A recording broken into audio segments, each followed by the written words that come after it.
players gather to cast powerful spells, some of the oldest and most powerful in the history of Magic the Gathering. Risen Reef, Omnath, Locus of Creation, Battle of Wits, and many others. Battling head-to-head in brutal combat, they all have one thing in common: to uphold their legacy and the search for eternal glory.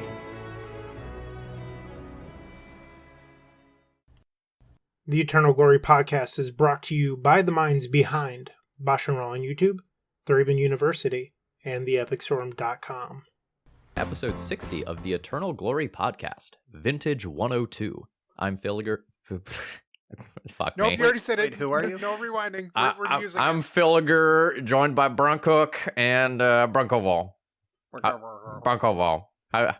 This is going to be one of those episodes. How y'all doing tonight? Well, I didn't fuck up my own name, so relatively good. Got that going for you. Must be nice. How are you, Phil? You doing okay? I'm mostly doing good. I am currently in a little bit of a phase of burnout. I went out of town for 2 weekends in a row, which, when you're a part-time content creator, is an awful thing to do. So I am kind of currently catching up from doing all of that. So, I'm good, but holy crap, I am tired from, pushing myself to get everything out there that I wanted to get out there. I feel you so hard. 2 weekends ago, I played in Titan Game Shop, which is a local Pittsburgh area store. They opened a second location, and they did a blow the doors off Friday, Saturday, Sunday events nonstop kind of thing. And I was out there Saturday and Sunday. Lost that whole weekend of content creation. I went to a horse show with my girlfriend this past weekend, and content creation occurred there. And this coming weekend, I'll be at the Buffalo Chicken Dip Eternal Weekend Brainstorm original art alternate to Real Eternal Weekend on Saturday. So there's a day down there as well. So it's tough making it happen on the weekdays.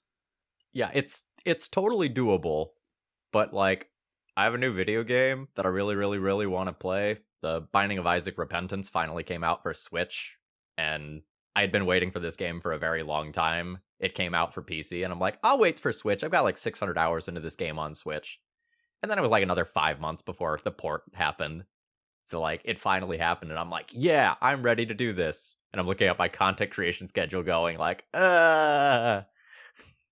Yep.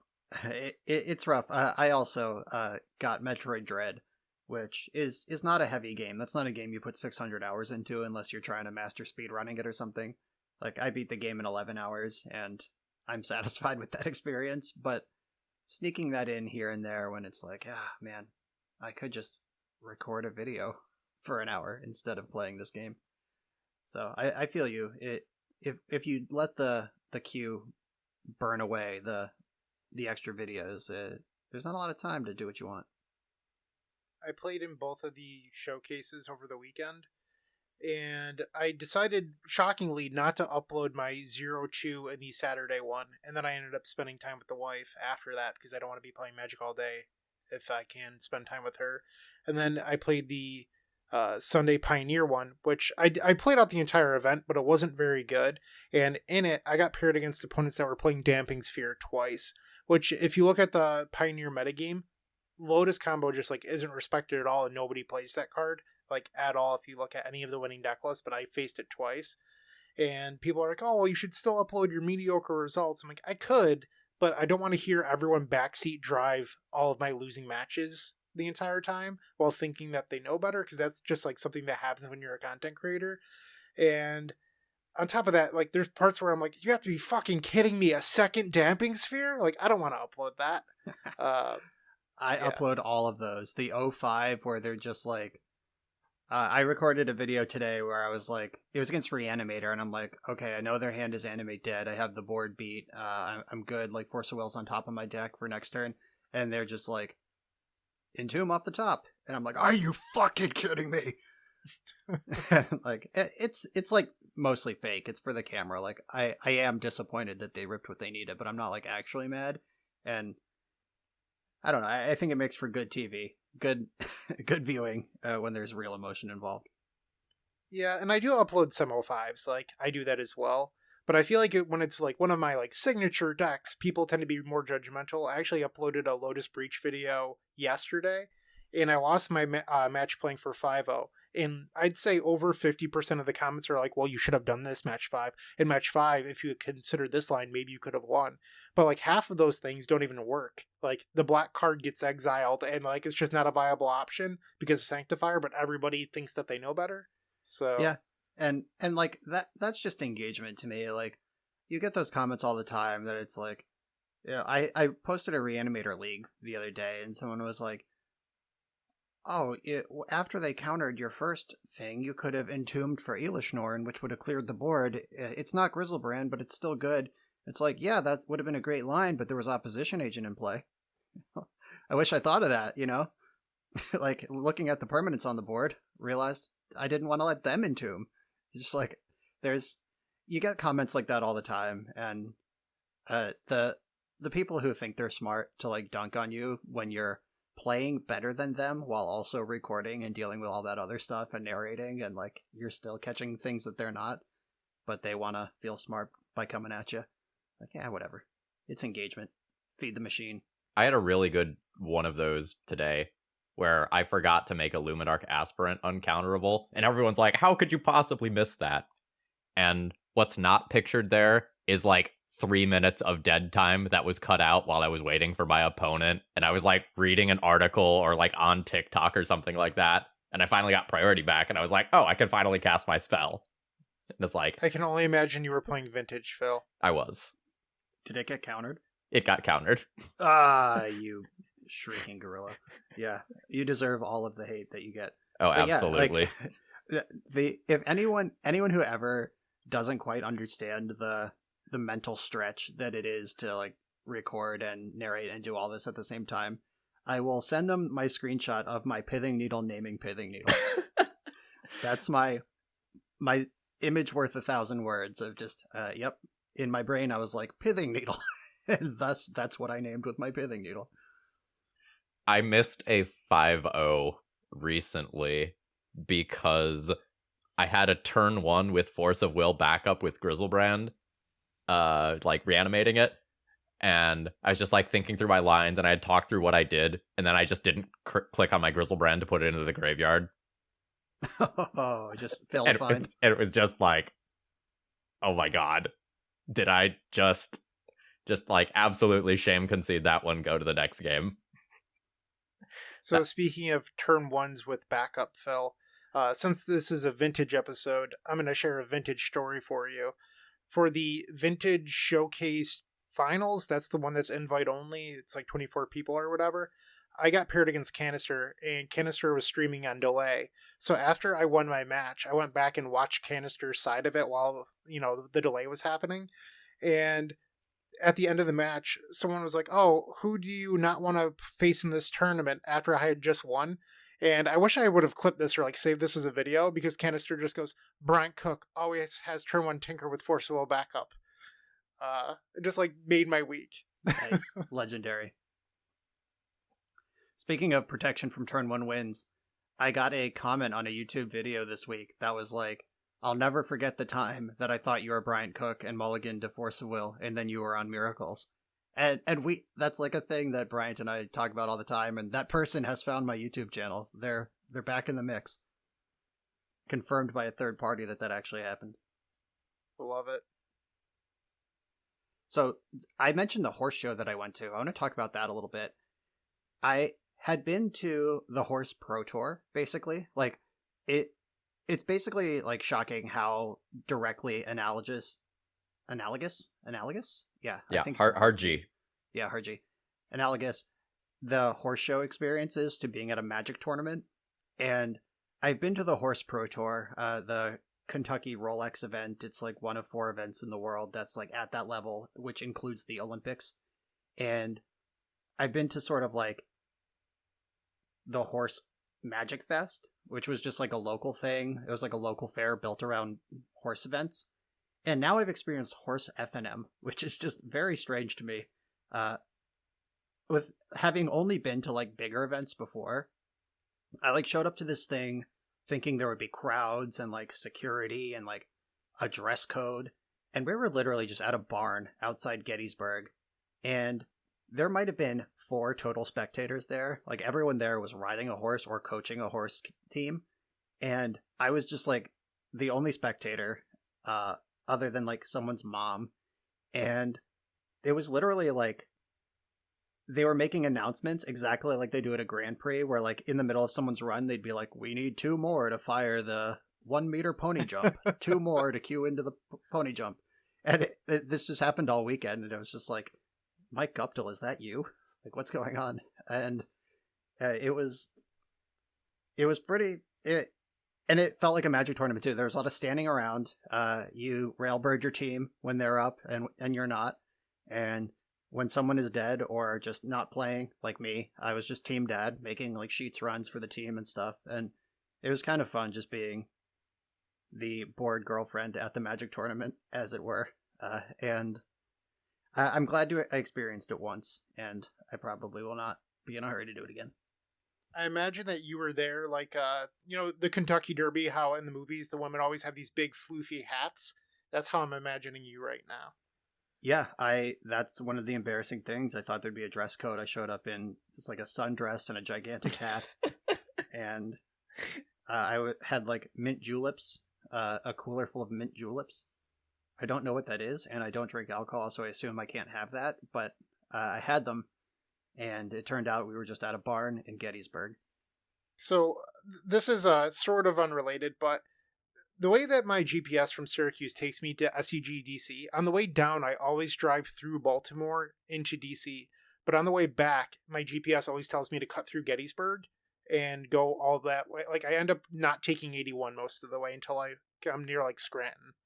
But I've always found it interesting how, like, the way down, it's like, no, you always go through Baltimore. On the way back, you always go through Gettysburg. I've never stopped in, but I've driven through there a bunch. Roanoke does that to me from Pittsburgh. There's, like, 5 or 6 different vastly diverging paths you can take out of Pittsburgh that all eventually get to Roanoke in about the same amount of time. And my GPS just straight up roulettes them every time, down and up. It's just like, I don't know, am I going to be in Maryland or West Virginia, or like, where am I going? There's one that's mostly highway, and one that you lose cell service for about an hour, and you're in the middle of straight up like Deliverance country, and you have to drive under this like scary coal mining operation in the middle of the night, and there's like conveyor belts going over the road, and like it's like a whole yeah, like I feel you. I have done this drive in the opposite direction. I can confirm all of this. Yes, it's true. The weirdest thing about Gettysburg to me was how many Confederate flags I saw on cars and houses in literal Gettysburg, which is like where Abe Lincoln made his famous speech about why slavery is bad and how we need to win the Civil War. And then we won, and the Confederacy never recouped. Like, that was the turning point of the Civil War. Hello? And like, residents of Gettysburg are just driving around with Confederate flags on their car. Brilliant people out there. So on an unrelated note, I watched Red Notice over the weekend, and I convinced my wife to watch it with me. I'm like, we both like The Rock. We both like Ryan Reynolds. What's not to like about Gal Gadot? Let's watch. She's like, it's going to be like Fast and the Furious. I'm like, exactly. That is why we want to watch this movie. And we both went in with super low expectations, like as low as you can go. And by the end of the movie, I was like, is the second one out yet? I want to watch this. Like, it was so awesome. Like, it's not a great movie, but it is super fun. It knows what it's about, and it is 100% unapologetic about it. Yeah. One of my friends is a medium amateur film critic, and his review of Red Notice was that it's Ocean's 11 with 10 times the budget and half the style. I don't think I'd agree with that, but all right. I don't know. I haven't seen it yet. I'll definitely watch it. All right. So what's everyone up to on the Magic end? Well, 2 weeks ago, I played a Doomsday, or a local Doomsday, I should say. And I got to experience what Brian's been going through with crushing his 2Ks or whatever, but on a smaller scale. So there was only 3 rounds because there was only 8 of us. But the number of turn ones, like actual turn ones, not just Dark Ritual Doomsday, but turn 1 kills I had with Doomsday with Force Backup or like pack backup was just insane. I think the latest I killed in any given game was turn 3 with double counter backup.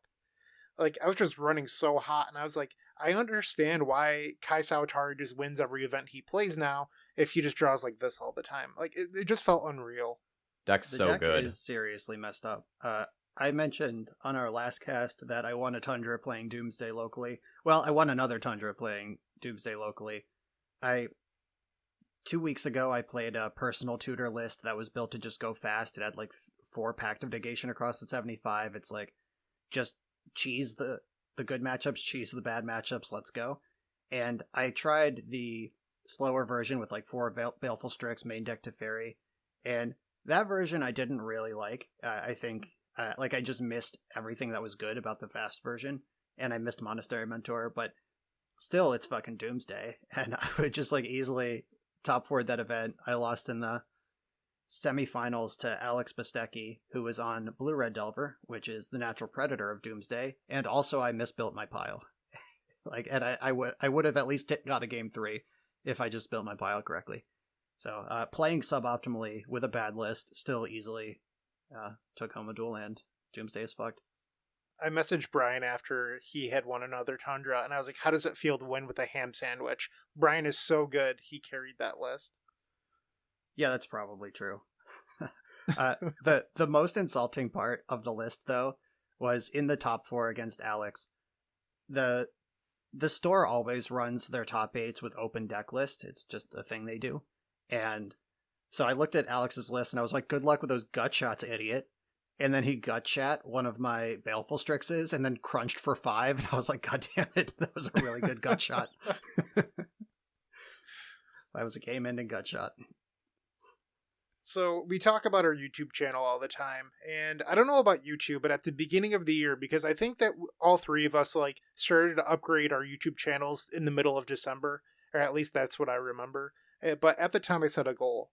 I had 1.6 thousand subscribers, and I said, you know what? I'm going to try to quadruple my channel this year. Let's see if I can hit 6K. And I thought it was pretty unrealistic. By the end of November, I'm going to hit it, and I'm just like super proud, even though like you two are way surpassed me at this point. Like, Brian's literally almost double what I have, but I am so proud that I actually going to hit that goal that I thought was unachievable back in December. Just thought I'd share that. That's awesome. Yeah, I think most of us started going hardcore last November, because I think that's when I started like doing thumbnails and doing stuff specifically for YouTube. And I feel like sometime in December, the 3 of us kind of sat down, had a conversation, started working on our tech and back end and stuff. And the growth in a year for all 3 of our channels is absurd, honestly. I'm so happy Brian's about it. Brian's going to be the next Pleasant Kenobi. He's going to hit 100K by next year. I'm calling it. I don't think that's likely to occur without a Channel Fireball sponsorship or something, if they want to boost me on their home site or whatever. Even that, I don't know, but yeah, the growth is steady, and it's great. Like, I'm just, and now the cool thing, I was talking to my friend in the car last week about this, where it's just like, I'm at the point where I have a steady product that appeals to people, and I could get creative and put in extra work and do extra stuff, and that would create more and like do more and offer more. Or I can do the exact same thing that I'm doing and just wait for more eyes to drift onto my channel. Because there's more than, 11,000 Magic players on Earth. And it's just a matter of time until the algorithm puts me in front of them and they click subscribe. And that's with no changes at all. No promos, no anything. But I do have a super dope promo lined up that I got this from Mental Misplay, who's a CEDH streamer. He has mana crypts with a QR code that links to his link tree that he passes out in real life. So it like, I'd been thinking for months, like, how do I get online clicks when I interact with people face to face? Like, how can I do this? Like, is there something that I could like leave at the local game store that someone could pick up and remember to go home and click my channel? And a QR code just from your phone on a like proxy Magic card is brilliant, a popular proxy card. So I've spent this week commissioning artists. I'm going to have I think Sensei's Top, Soul Ring, and Scroll Rack made with original art, and I'm gonna have QR codes and just drop piles of those at all the LGSs, take them to Grand Prix, litter the tables with them, like whatever. Gonna get those out in the mix. That's my next big promotional endeavor. Oh, that's super cool, honestly. Yeah, I love it. Yep. Feel free to steal it, because I already did. I might do that. So last week I woke up to a notification on my phone. I'm sure like most people, in the morning I check my notifications, I clear them, whatever. I woke up to one that said that I was tagged by Julian Knob, and I was like, oh fuck, what did I do? And I took a second to think what I could have possibly done the night before I went to bed. And I was like, nope, can't think of anything. And I click it, and it was Julian saying that I have the nicest YouTube thumbs. And I was like, finally, someone thinks that my thumbs are great. Meanwhile, I am the least successful out of the three of us. And I'm just like, finally, something I've done well. So that felt pretty nice. Thanks, Julian. I mean, unquestionably, your artistic stuff is way beyond what Brian and I do, and it's not close. Absolutely not fucking close. I am Yeah, a web definitely. designer, so I have a little bit more experience than most people. That said, I've been begging you two to start using Photoshop for the last year so I could teach you tricks. Well, that's the thing I just said, where I could make all these upgrades and do this extra work in different places. Like, there's a lot of optimizations I could lean into, or I could do exactly what I'm doing. And it's working, and it's just going up. So until... basically, I have a laundry list of things that I need to do for the channel. Like my promo intro is a little bit wrong because of like the TCG player stuff that we talked about before on the cast, where it's like I thought it was a code you enter at checkout, but it's actually a link that you have to click to get into like the affiliate, however it works, whatever affiliate tube the internet puts you in, since the internet is tubes. And like I need to fix that, and there's some stuff, but when my job gets stable and I know what my hours actually are and can budget time for that, there are some fun things that I'm planning to update. Brian, I was watching one of your videos, and I think that you do something that I don't believe Phil or I do. I know that I don't. But halfway through one of your videos, you were like, hey, this is a friendly reminder. You're still watching. If you haven't already, subscribe, whatever. And I was like, Brian, that's fucking brilliant. Why don't I do it? And I'm like, I don't know if I'm allowed to steal Brian's thing, but this is genius. I was really taken back by that. Wait, did you just imply that I invented the mid-league bumper? Like I invented a commercial? You're the first one that I've seen do it midway through a video. Be like, hey, you're still watching. You should probably subscribe. Yeah, it's like 5 to 7 seconds, and it's just like, here's my links. Go click them, by the way. And let's get back in. Yeah, those are in other sorts of videos I watch all the time. Like, I've been watching a bunch of Dungeons & Dragons stuff, and 15 minutes into the video, they're like, hey, if you're still here. Yep, you made it this far. We're halfway through the video. If you haven't subbed yet, it's time. Click it.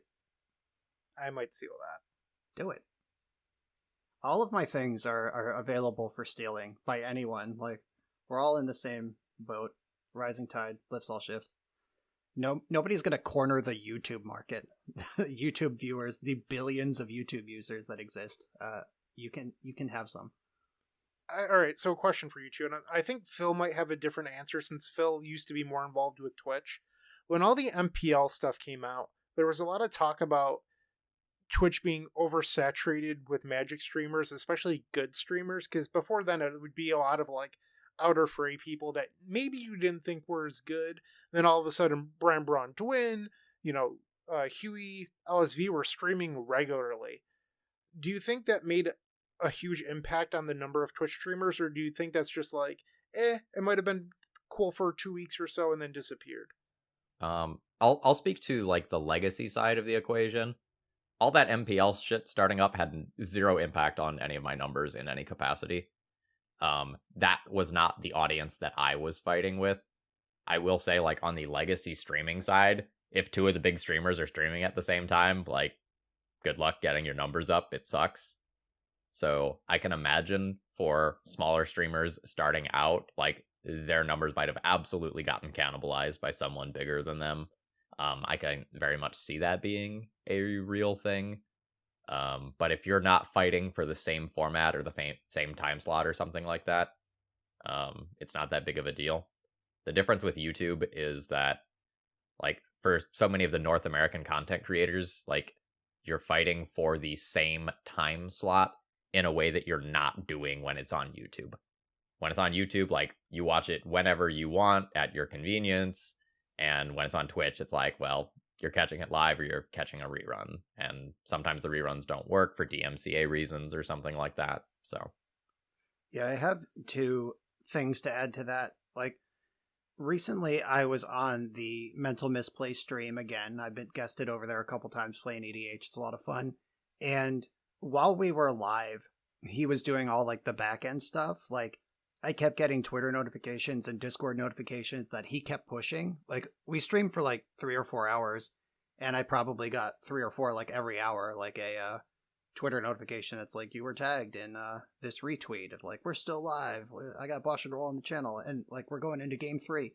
And like, he's hustling in the background constantly to try to keep viewers present or putting it in front of the people who didn't see the tweet an hour ago, and like all that. And I also am getting, it was about 3 years ago now that I was live streaming when I was on Twitch, and I'm getting Facebook memories that are like, 3 years ago you said, catch me live on Twitch playing the Popper Challenge at 5 p.m.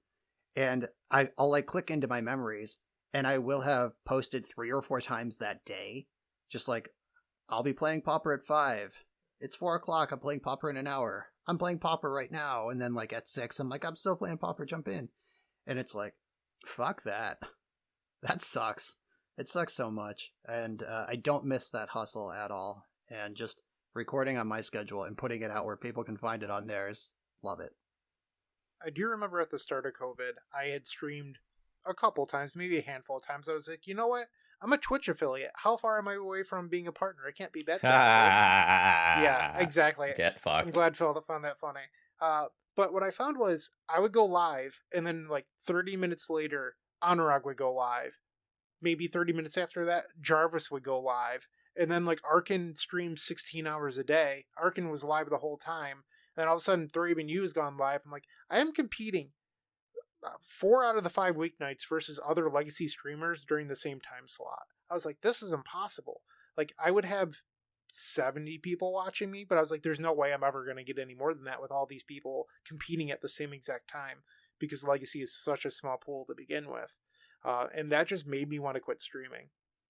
Yeah. So, like, that's part of the reason I got into YouTube. Another part of it was, like, there was a few times where I just got blatantly ghosted, which is a part of streaming. You put yourself out there, but I am so fucking competitive that I was like, this will not happen again. And I started recording instead. Yeah, that matters a lot with the Epic Storm too. Like, if my opponents want to look at my hand, like, sure, I'll show you my hand. Let's play. I'll show you the 2 Force Wills and the Brainstorm. What are you going to do with that information? Like, whatever. But yeah, for sure. Streaming sucks. Power to all the streamers. You're grinding hard out there, and every streamer I talk to, my first question is like, are you dumping your VODs on YouTube? Are you using any editing, like to kill dead air on your VODs? Like, are you doing anything? Like, just break up the games?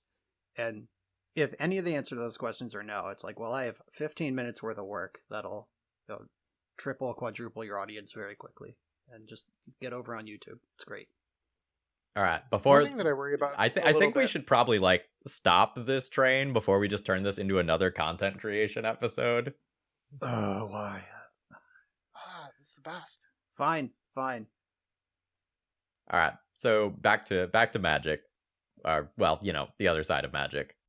I played what was the most miserable league to play I've ever played in my life. I played a vintage league that took me 4 hours to record, where my queue times were like 25 minutes. I made the mistake of trying to play a vintage league the day before the season ended, and it was awful. And once I saw the responses to that. They were like, well, yeah, it's like the day before. I'm like, no, that is a normal vintage queue. Like, people are trying to make excuses for vintage. I'm like, no, that's just how it is. The one I recorded the week before, Phil, was 3 hours and 45 minutes, and that doesn't count the queue times.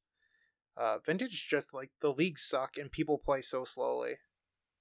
Yeah. 25 minutes is kind of outrageous. I'm usually ready for like 10-minute queues, but yeah, it is rough out there. Popper can sometimes be the same way when you just like join the league because you have to, because somebody paid you to do it, and it's like, league has 41 active members. Like, damn it. And Modern has like 1,000 active members in their league. I don't know what you're talking about, to be honest, regarding Pauper. This is not an exaggeration. Last weekend, I played, 2 weekends ago at this point, I'm sorry.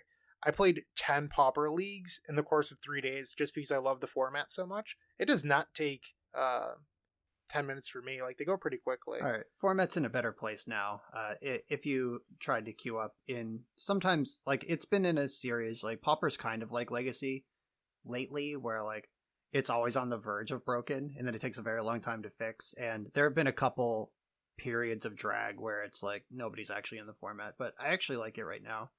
I like it so much that I made sure to foil out my blue-black ninjas list. I have blue-red foiled. That's been my main deck in Pauper for years, but blue-black is better now because the black removal lines up against Atog, which is the premier threat of the format, and the red removal doesn't.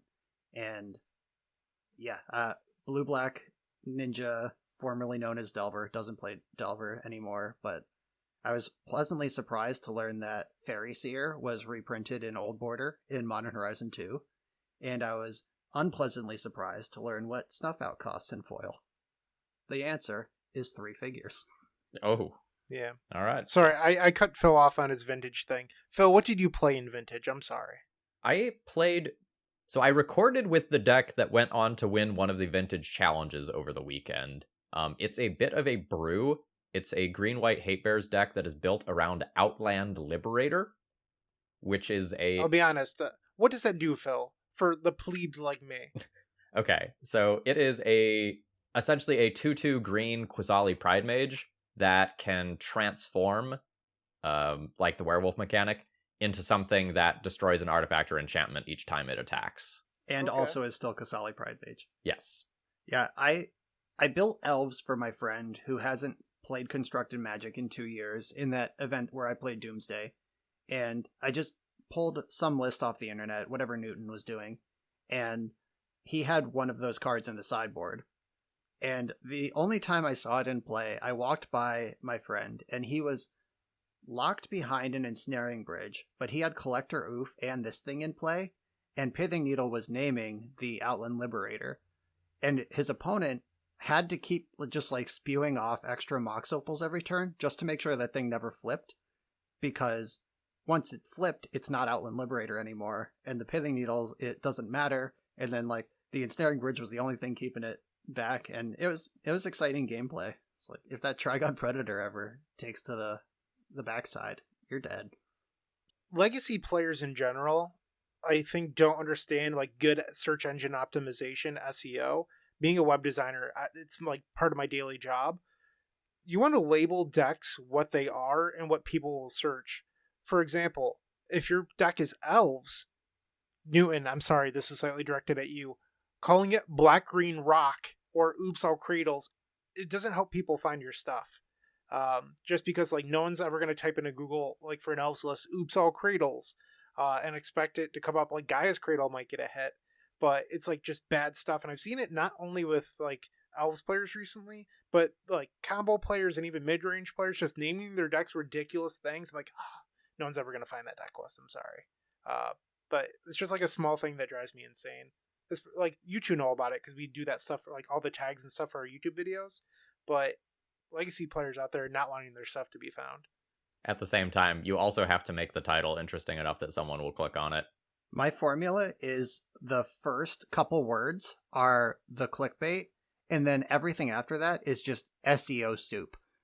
Like, Yep. I'm releasing a video tomorrow. It'll be up by the time this cast goes live. It's a mono red deck that 5-0'd, and it has Stage Deaths, Scroll Dreadnought, Painter Grindstone, 8 Welders, Blood Moon. It's just like all of the red combos in one pile.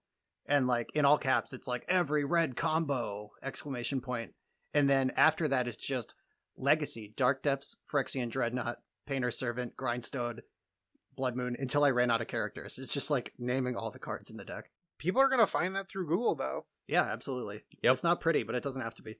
What people don't realize is videos right now have a higher SEO ranking than like web pages. So whenever someone's typing in Legacy Blood Moon combo, Brian's video is going to be one of the first thing that pops up now. So even if they don't find it this week, they'll find it 2 months from now. And that's the sort of stuff that really matters. Oh man, I have a great story about this. I don't think I've told this one on the cast. I recently received a business offer from a literal tax company because my SEO scores were so high.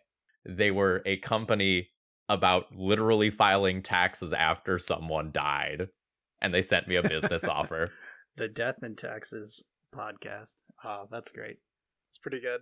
I had to inform this person that I was not a tax expert, and I got a very funny reply back. They were like, well, I'm going to be telling this story for years. It's pretty similar to the New England real estate, whatever it's called. Yeah. The New England Real Estate Facebook group, which is a Red Green Lands group, and some like actual New England real estate agent joined it and was like trying to sell stuff. And of course he got trolled into the dirt because that's how Magic players are. So I've also been playing a lot of fun things. I have an Adeline Stompy deck list in Legacy coming up, and a Modern Soul Sisters deck list. God, I love playing Soul Sisters. It brings me back to my early days of Magic, where it's like, oh, life gain is fun. I would like to gain life. Just something heartwarming about it. Long ago, I guess not that long, probably about a year ago, Eric Virgo sent me a list he was working on as a donation list. It was It was green I white. think it was green white Soul Sisters, but it also had Veto, the like when you gain life your opponents lose life legend guy, and also Bolus's Citadel to just like shred, because your whole deck is 1-drops, and when you cast them you gain back the life that you just spent on Bolus's Citadel. And I was so excited to play that deck, and then by the time it actually came around to record it, he was like, I cut some of the cute stuff and optimized the list to actually win, and then it was just like Heliod Company. It's like, oh, bummer. I was looking forward to doing Bolus's Citadel shit. Please put Bolus's Citadel in your deck, Phil. How about Oketra's Monument and Torrens instead? Yeah, reasonable. I made so many shitters. I believe it. So I don't know about the two of you, but I actually played Vintage last weekend. After scrubbing out of the modern thing, I did have a little bit of time before I spent time with the wife, and I played the Vintage Challenge because it was only 6 rounds.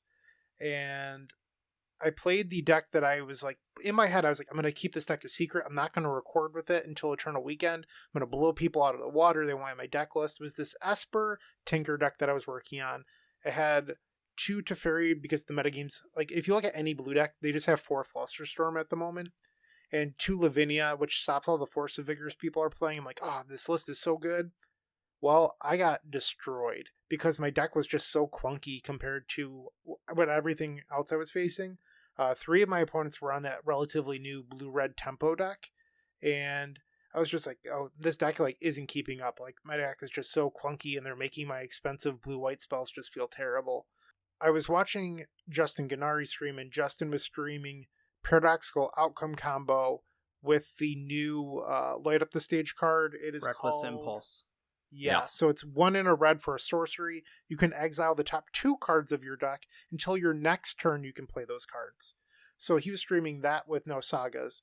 And the reason I'm mentioning this whole story is that I haven't liked PO for the last like 6 to 8 months, and I've never really been able to put my finger on why. And Justin so elegantly just said it in like a 2-word sentence. And it was that Urza's Saga is really good at doing a longer game plan, even though like it does slot in well because you're playing this artifact strategy, but it doesn't fit what PO actually wants to do. And he went on to like give a longer explanation, but he just hit it right on the head. And I was like, Justin is a goddamn genius. Because like I really haven't liked PO, partially because it forces you to play 16 lands, which is bad with your Bolus's Citadel, because half the time you flip a lane and you're forced to pass the turn, and then it gets dacked or Oko'd or whatever. And I'm just like, oh, this deck's so bad. And he just like immediately nailed it. So now I haven't gotten to do it yet, but I'm really, really excited to test like a more traditional PO list this week. And just listening to him for that 2 minutes just completely changed my outlook for the next week and a half of testing. I guess kind of before we get into the thick of it here, I want to make sure that in our intro portion we thank our donors. So thank you once again to Matt Hackbert and Paul Vanderbrook for donating to keep our editor nice and happy. That's at Force of Phil. He does fantastic work for us and edits out most of the stupid things we say. Thanks, Big Philly. I'm Phil. Fuck me. All right. Kind of before we just delve directly into vintage, does anyone have kind of any final things they want to do in our introductory section, or have we hit it all? I was trying to transition before, Phil. That's what I was attempting to do. I just had to derail it. We've only spent 40 minutes on this. Can we stretch it out another 20 and just round it out to the hour before we actually reach the topic? I don't think so this time. All right, fine.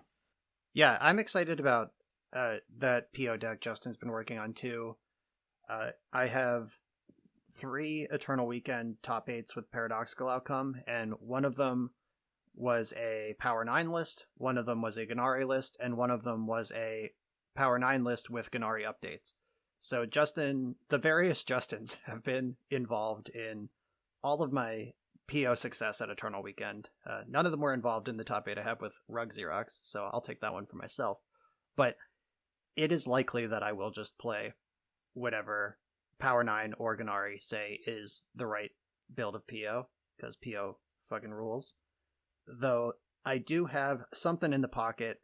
I'll probably, like Friday night for the first one, just go in as powerful as I can with the busted PO deck. But Montolio has been posting a Bant Xerox deck. I said dick. Bant Xerox deck that Montolio's been posting his dick on Twitter, just so everyone knows. If you want to go check that out. Anyway, a Bant Xerox deck that it looks like more like the bug deck than like Rug or Jeskai. It has a lot of the same tools. It's got Oko and Force of Vigor and stuff, but it's got Lavinia and Swords to Plowshares, and he's been putting up a number of 5-0s and posting the screenshots, and that could be in my wheelhouse if I want to juke a little bit. So if you are a legacy player thinking about playing Vintage, please figure out who the big names in Vintage are and look what they're saying. You do not have to reinvent the wheel and start from square zero. Like, the 75 that I played and tested for Eternal Weekend last year was something that, like, I ripped from a Vintage player after, like, being directed to them by Bryant. Like, there are huge names in Vintage just like there are in Legacy. Find them. You know, there will be a shops person. There will be a PO person. Like, do a little bit of research and you will probably come out ahead better because of it. Yeah, we have mentioned Justin Gennari a few times. I am actually level 1 on Twitch, and I believe he uploads his stuff to YouTube as well. Mentioned Montolio. He is a former Vintage World Champion. He won the Black Lotus his year. That was fucking lucky. But yeah, Montolio, normally a shops player, but I've seen him in the queues on 8cast. He works on Bazaar decks a lot, and he's got this Bant Xerox deck coming together. Really smart individual, moves with the metagame. Check him out. Who else is making Vintage right now? Chubby Rain is in med school. He doesn't have time for that. Rich Shea is on protest break still. Who else can we direct people to? Is Winged Hussar still doing good stuff? Brian, I think, has just been playing other formats. But to circle back to what Brian said about the 2 Justins, sorry, when it comes to Vintage, I am mostly someone that likes artifact Tinker decks. Like, Tinker is my reason to play Vintage. And Brian mentioned just finding out what those 2 are doing. I actually think it's super interesting because Justin Gennari is like, I really want to load to the ground PO deck. And other Justin the Power 9, is on the exact opposite end of the spectrum, where that Justin's deck is all like literally 4 Hull Breacher, 4 Flusterstorm, no POs. It does have Saga. It's just like a very large blue Tinker deck, even bigger than the Esper Tinker decks. So those paths have sort of split, and I've tried to like be the middle person, and the middle person just doesn't work, I don't think. So you really want to pick a path and stick to it. Right, yeah. Commit to the grind. Like, that is not something you can split the difference on, for sure. Like, what do you do? Put like 2 Hull Breacher, 2 PO? That sounds like a good deck. I mean, I tried Hull Breachers in PO and I didn't like it. A card I am interested in testing that not a lot of people are is I want to try Dress Down in PO. I think it makes a lot of sense. Yeah, it doesn't make sense in the stock list because they're Urza Saga decks. So if you're not on that, then it does make a bunch of sense. That does sort of ramburgle the hate bear decks that you're worried about, like the Lavinias and Archon of Emirias. Basically, the entire band deck I just said that I like. By the way, Phil, there's 4 Archon in that band deck if you're, if you're looking for something to play. I know what the various Archon decks are. Yeah. Side Hate note, that card. super cool interaction with Archon of Emeria. So if you flip your Outland Liberator into Frenzied Trap Breaker, Archon of Emeria makes it so that it never flips back. Oh yeah, that's true. It just stays dark. Just saying, it's a thing. Conversely, it does also mean that it's probably not going to flip in the first place, but you know. Or wait, no, it's not the same. It's if someone doesn't, it flips that direction. Never mind, JK. Yeah. And it's the new Night and Day. It's not the old werewolf mechanic where if you listeners are not familiar with Innistrad Midnight Hunt Limited mechanics, it's slightly different. It used to be in original Innistrad, the werewolves were if any player plays a spell or if no player plays a spell, and now it's if the active player doesn't play a spell, it becomes night. So if you commit your turn, like the trick used to be like, I really want to flip my Huntmaster of the Fells, I'll just pass the turn, and then end step they're like Geist Flame you for like 1 red or whatever, and now you wasted your whole turn not flipping your werewolf. They took that away. So it's active player, if you don't play a spell, your werewolf is going to flip, no matter what your opponent does. So you can get into night mode very easily with your werewolves if you want to. So while Brian was explaining that, I'm just browsing Goldfish because I thought it was a little bit weird how when I played in the Vintage Challenge, I faced a lot of blue-red tempo-esque decks featuring that commander card that Phil loves, Lyria, is that what it's called? The Exile Lady? Yeah. Can we refer to her as Exile Lady? I like that. Well, she is not on the front page of Vintage Goldfish. That said, there is a blue control deck that is 3.8% of the metagame. It is literally one Magic Online user named Senpai Blank. Just one person playing their deck in every event. So I think that's kind of funny. That is funny. I'm looking at that now. So don't trust Goldfish with your life. That's all I'm trying to say. It's a great website, but, you know, be open-minded about stuff not being correct. Yep. Welcome to the vintage queues where one person is 3.8% of the metagame. More seriously though, right next to blue control on Goldfish is It Tempo, which over the last couple weeks reported players of that deck include Yamakiller and Phil Hellmuth, both stone grinders out there, and someone named Bullwinkle, who I don't recognize, got first place in the recent challenge with the deck. This Bullwinkle is a Magic Zoomer. Yeah. And they win pretty much all the time, like across formats. They're very good. They're definitely like one of the better Zoomers in my opinion. I believe it. The Zoomers are powerful on Moto. And this deck, this Is It Tempo deck, this is just the Legacy deck, but it has Ragavan Murktide Regent, no DRC, no Delver, because you don't need it. Those are too slow in Vintage. And you replace your Ponders and Brainstorms with Ancestral Recall and Gush. And you still have 4 Expressive Iteration, 4 Pyroblast in the main. This is a deck that Legacy players, if you want to play some Vintage, this is not a big leap to get into this. Yeah, and so this is something that we talked about last year, but for our newer viewers or viewers who are maybe listeners, right, wrong medium. For our listeners who are maybe thinking about picking up Vintage for the first time, there are going to be Vintage decks that use these skills that you have acquired in Legacy incredibly well. So, for example, let's say that you are playing some sort of Death and Taxes, prisony, non-blue deck in Legacy. You will pick up a Shops or Hate Bears deck, or even a Bazaar deck, incredibly quickly, because you are used to making decisions without cantrip. You are used to figuring out, like, what do I need to do to lock down my opponent? What do I need to do to eliminate their outs? And that sort of thinking will port over very well. And this Vintage deck that we're talking about right now, this blue-red tempo deck list, if you have been playing a Delver deck or one of the various blue-red Urza Saga sorts of decks, like, this is not going to be much of a leap at all. No, definitely not. And the 8 Walla deck, Walla Vine, whatever we're calling it these days, straight up vintage deck. You get Bazaar, Baghdad, and play all the same cards. Like, go nuts with that. And Doomsday, straight up vintage deck. Tier 1 Legacy deck, also Tier 1 vintage deck. The combo's a little different, but guess what? You get actual Black Lotus in this one. You don't need to figure out your lines. So much Diamond easier to lines. play, too.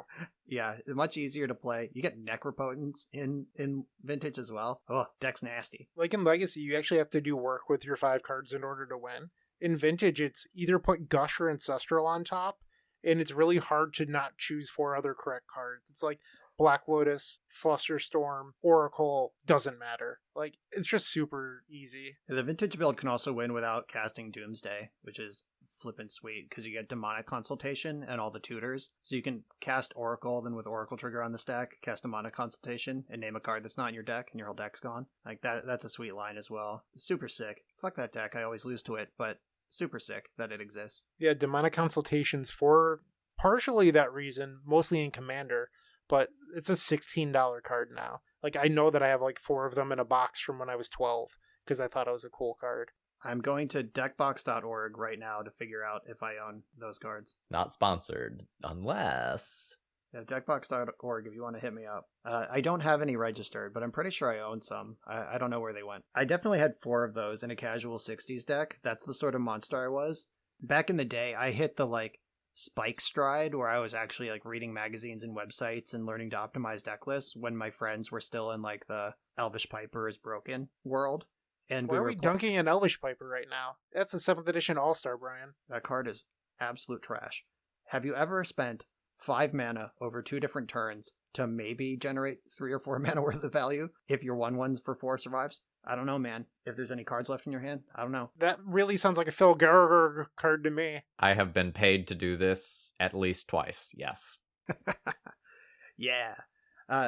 Some of my friends, I will say, had moved up to Defense of the Heart. They were off of Elvish Piper at this point, but like I was all the way in on just like busting things, and I had a casual 60s deck with 4 Demonic Consultation in it. That's how dedicated I was at the casual table to comboing off and killing everyone. The original CEDH before we even had EDH.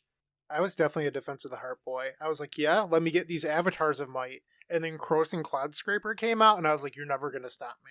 My game-ending board state, before I figured out like combo and Demonic Consultation and actual broken cards, my thing I tried to do was Last Laugh Urza's Armor, Seal of Removal. It's like Last Laugh is whenever a creature dies, it deals 1 to everything.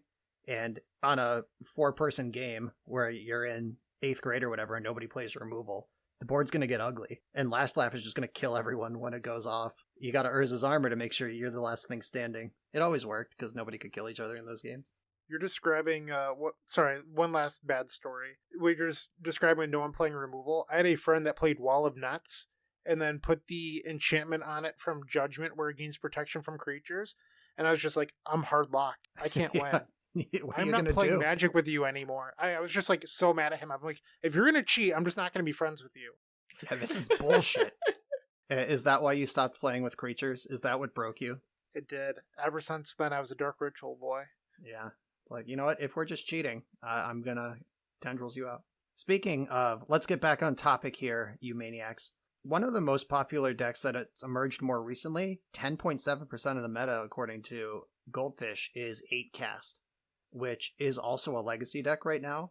Turns out Thought Monitor is a banger. And the deck looks very similar, except you also get Urza, or not Urza, you also get Tinker in this format and Time Vault. So it's just a supercharged version of the same legacy deck with more broken cards. Some professional advice from someone that dabbles in Vintage.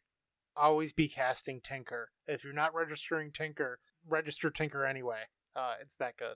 I am a big fan of Tinker. I agree with that assessment. Over the last 3 years, watching the paradoxical outcome decks like ebb and flow of what they're trying to answer in the format, as the format gets more and more broken, the PO decks tend to constrict around the card negative tutors, like Vamp Tutor, Mystical Tutor. Like, they cost you a card to get what you want, but what you want is Tinker, and nothing else matters. The year that I won Vintage Champs, I don't think I had any card negative tutors in my list. I had like Merchant Scroll, DT, those ones, but I wasn't like honing on the Tinker. I don't even remember if my list had Tinker. I was like pretty deep on Storming, and Bolas' Citadel didn't exist yet. I imagine the deck had to have Tinker. I barely even remember. I'll look it up, but when I was getting into Vintage, a lot of PO decks didn't have it, or if they did have it, you played Tinker so you could get Jar for 3 mana. So it was like a second Time Twister, and I was just like, Memory Jar sucks, I'm not playing this. agreed. My sad story about Memory Jar is I owned a foil one for years because it was like $5 to $10. I got it from Morgan Chang. He had it in his wallet. I messaged him on Facebook and I was like, do you have this? He's like, yeah, I'll bring it to a PTQ. And it was just in his wallet, just like loose with his money. Like, I'll remember that forever. That card was like $10 forever. And eventually I just sold it and got my $8 out of it or whatever. And now it's the max. So I'm sad about that. So I've been playing a lot of 8-cast and 8-cast adjacent decks in Legacy, and I think people really overvalue Thought Monitor in deck building. I think the card is extremely good, but the only time it's extremely good is if you actually can cast it for like 1 or 2 mana. And I've seen it shoved into a lot of decks where you just don't have the raw artifact count to get it to that place in a meaningful amount of time. So I've actually received a good number of deck lists that I have like cut or trimmed Thought Monitors from for that reason. And I have not played this 8-cast list in Vintage. It is pushing 30 artifacts. Yes, I'm not worried about that end in Vintage. However, I look at the Bolas Citadel, and then I look at like 4 7-drops and 1 8-drop. And that makes me real Phil, nervous. You're forgetting the resources. Seagate Restoration. There's also that down there. So there's how many? Oh god, Thoughtcast's Forces too. Man, there's so many bricks for that Bolas' Citadel. Holy crap. But there's a lot of zeros too. I recently played a Vintage Cube, which is obviously not quite the same thing, but I recorded a Vintage Cube League, and my deck contained Blightsteel Colossus and Bolas' Citadel. And there was a game where I just like Tinker for Citadel. Blightsteel was the top card of my deck. I was like, I'm at 4, go. Good fucking luck. And that's basically what you're putting your opponent on here. The deck has Sensei's Top, which can go off with Citadel. You get to clear the bad cards for 1 and then cast them for 1 from your hand. If Citadel's in play, you're doing okay. I think you'll figure it out. And you have Right. Urza in the deck. Like, Urza can clear the top card as well. As a Vintage player, I've always felt this way, but like I am not good enough at Vintage to change it. You mentioned having Sensei's Divining Top to help with Bolas' Citadel, and similarly with Voltaic Key or Manifold Key and Time Vault, people only ever play 1. It seems weird to me in Vintage, like you have these super busted combos like Top Citadel, Key Vault. People only ever play like half of each combo, and it sort of rattles my brain that like you don't run 2 tops or 2 keys. I understand that deck building is like kind of tough because there's so many powerful cards, but if your deck is focused around infinite turns, you could play a second key, but everyone has decided that 1 is the perfect number, and it just seems a little bit odd to me. Well, it's really more like 5 now, because Yep, there's a Saga. Yep, Saga plays. I think every version of PO I've ever registered had 2 tops in the main deck, and I frequently board 1 out, but 2 seems to be the normal number in PO, and I'm a little surprised that there's only 1 in this 8-cast deck, because it does seem like pretty insane, and one of the very few things you can do to mitigate the thing that Phil just said. By the way, I found my Vintage Champs winning list from 2018, and there is no Tinker in this deck. It was pre-Citadel, it sucked before then. Yeah, no, Citadel didn't exist. We didn't need a robot. I was not playing Vault Key. I was playing Mentor and 4 POs, and I had Mind's Flippin' Desire in this deck. I love Mind's Desire, but that card was anymore. not good. That card was not good. It wasn't good at the time either, but... Oh, it wasn't good in 2018? That's sad to hear. No. Honestly, I did no testing for this event. I knew very little about the state of Vintage, and I was actually pretty burnt out on Vintage. I thought it sucked. Like, we were coming off of the end of, like, Lodestone Workshop Tyranny, and this was the first year that you could cast Paradoxical Outcome at Vintage Champs. At least I think so. Paradoxical Outcome is the card that flipped the blue versus shops matchup to positive. It was like fair blue versus shops was bad, always bad. Like you just couldn't do anything. And shops was oppressive, and I hated Vintage for years. And I was real good at Vintage for a while. oh yeah, JK, did you just put I Lodestone wasn't. Golem on the That- stack, you animal? God, it was. You didn't have to know anything about fucking Vintage. Like, I learned so little about Vintage just jamming shops in that era because you played 2-turn games one way or the other. Yep. All you needed to know was whether a card is an artifact or not, and then how to tell your opponent to pay more. That's all you needed to do. But yeah, PO flipped. It was a blue deck that could beat shops reliably, and that flipped the script. And I literally picked this deck. I went on MTG Goldfish and was just like, what are people playing? It's like Power 9. I didn't know him at the time. I think I met him at this event. And I was like, oh, Mind's Desire? I'm in. If I'm going to play Vintage, I'm going to have fun. I'm going to register the list with Mind's Desire. And the card wasn't good, but I did win the tournament. So scoreboard, Mind's Desire. Exactly. So I'm sure the two of you can relate to this. You're reading the Legacy subreddit, and you see somebody Nope, saying, you already lost Death me. Rate Shaman should be unbanned. Death Rate should never have been banned. Blah, blah, blah. Well, I've got good news for you, dumb Redditor. You can play Death Rate Shaman in Vintage. Essentially, one of the top decks in the format, Bug Midrange, is Shardless Bug from 10 years ago, minus the Shardless Agents. You get to play 4 Death Rate Shaman, Collector Oofs, Leovold. You get to play Oko. It's basically just Bug's greatest hits, all in one deck. And it's super annoying for people like me. So if you hate me, like most of the Legacy subreddit already does, this is the perfect deck for you. So definitely check out Bug Midrange. Yeah, this deck is a banger. It's basically a prison deck where, because like Collector Oof, we just talked about 8 Cast, which is a deck with 30 artifacts in it. And that's not that much different than like a PO deck or different things. So like Collector Oof is a banger. Tarmogoyf is functionally moat in Vintage. Like your opponent can't attack anymore. And then eventually you'll be able to start attacking with your moat and your opponent will die. Leovold's unbeatable. Opposition Agent just bricks Doomsday and Tinker and all the things that find Tinker. Everything we just talked about. Like their deck is full of hateful stuff.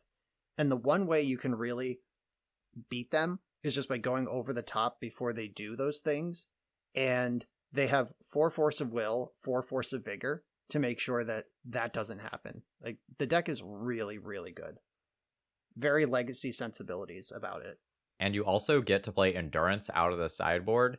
And let me tell you, a 3/4 body is pretty respectable by Vintage standards. That's going to be bigger than a lot of the random shit that's thrown onto the battlefield. So for example, like that beats a Leovold or an opposition agent in combat. That beats most of the hate bears. It beats some of the smaller stuff out of some builds of shops. Like you are playing a pile of good interactive cards. Yep. Every card is good. The list I'm looking at has 1 Daze in it, which I'm a little sus about. But every other card I'm looking at is just like banned in Legacy or completely insane. Couple Tabernacles in the sideboard too, 2 of because those. you know, fuck them. Yeah, that's for the graveyard. That's for the Bazaar decks. For those of you coming from Legacy where you're like, why the hell does this creature deck have 2 Tabernacles on the sideboard?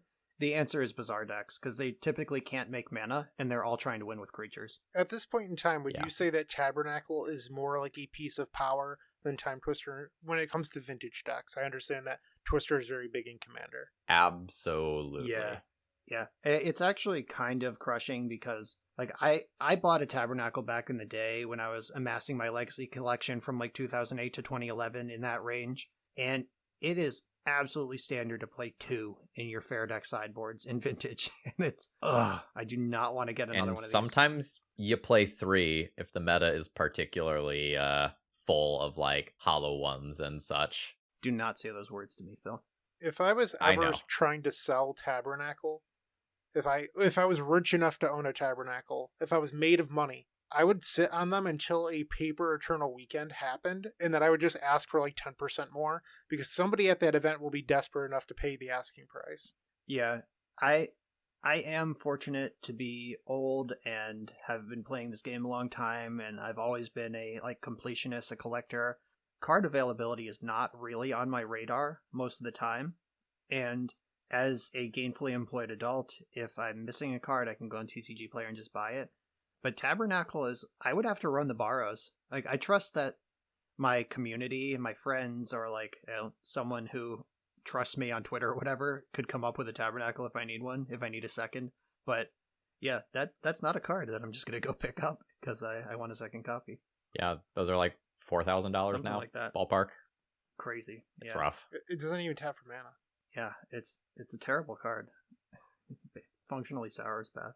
All right. So do we want to actually talk about a little bit of data now? Sure, dig into it. Okay. So here's kind of the cool thing about Vintage as opposed to something like, say, Legacy right now. In current Legacy, there's kind of like very, very clear tiers where like the win percentage shows that off in addition to just like raw card quality. But when you take a look at Vintage, most of the decks tend to be in approximately the same win percentage range. Like looking at thousands upon thousands of matches, like over the last 6 months, I think is how big Justin Gennari's spreadsheet is that he and a bunch of the other people from the Vintage community put together. Like the average win percentage of most of these decks is between 50 and 53%. And 3% is a difference, but is a relatively small difference. And there's very few decks that are coming in much above that, and there's some jank or some decks that aren't well positioned that come in below that. But kind of what that means is if you're doing something powerful and you're doing something that's an established deck, it doesn't matter too much what you play. I'd like to make a note here. So I mentioned this in the comments to one of my videos recently. That was a Vintage video. The people that are playing the Vintage challenges right now are a pretty small number. Most of the challenges are somewhere around 40 people. Sometimes they break 50, but they're mostly 40 people. And they're a lot of the time the same individuals. So I don't like putting a whole lot of stock into these 40-player inbred metagames, if I'm being completely honest. I do think that the numbers matter, but I think there's, you should take it with a grain of salt. That's my whole point here. Just because, like, Justin Gennari might go on a heater pulling a deck, and he might be the only one doing well playing this really random rogue deck, but just because it has an 80% win rate for 2 weeks doesn't mean it's actually good. Justin just might be an incredible player and better than everyone else.